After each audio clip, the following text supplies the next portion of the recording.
الرحمن الرحیم۔ آج ہم آپ کو بتائیں گے 27ویں شب کو کیا پڑھنا چاہیے، نفل میں کیا کیا عبادت کیسے کرنی چاہیے، اور کیسے مشکلات کا حل ہے ڈھونڈنا ہے، اور کیسے گناہوں سے بخشش مانگنی ہے۔ آئیے چلتے ہیں ویڈیو کی طرف۔ اس رات 2 رکعت نماز اس طرح پڑھیں کہ ہر رکعت میں سورۃ فاتحہ کے بعد 7 مرتبہ سورۃ اخلاص پڑھیں، اور پھر 70 مرتبہ یہ دعا پڑھیں: استغفر اللہ العظیم الذی لا الہ الا هو الحی القیوم واتوب الیہ۔ استغفر اللہ العظیم الذی لا الہ الا هو الحی القیوم واتوب الیہ۔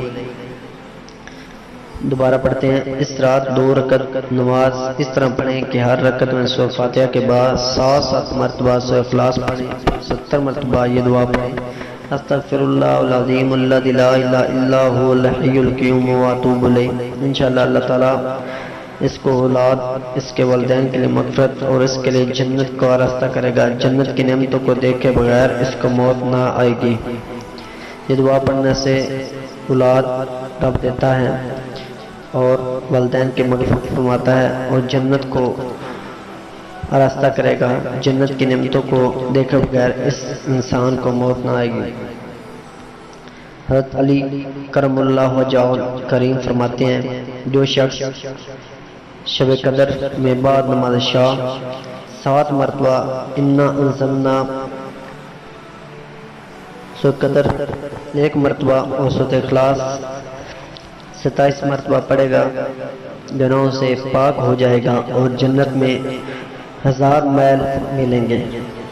حضرت علی رضی اللہ تعالیٰ عنہ فرماتے ہیں کہ جو شخص شب قدر میں بعد نماز شام 7 مرتبہ انا انزلنا سورۃ قدر اور 1 مرتبہ اور سورۃ اخلاص 27 مرتبہ پڑھے گا، اس گناہوں سے پاک ہو جائے گا اور جنت میں 1000 میل ملیں گے۔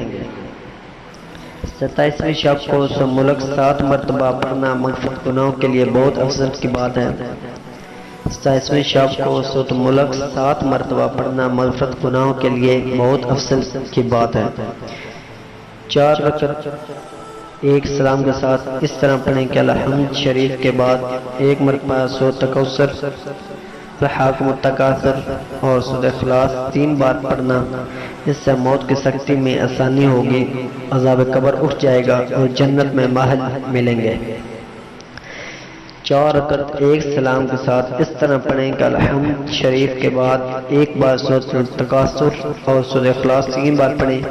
اس سے موت کی سختی میں آسانی ہوگی اور عذاب قبر اٹھ جائے گا اور جنت میں محل ملیں گے۔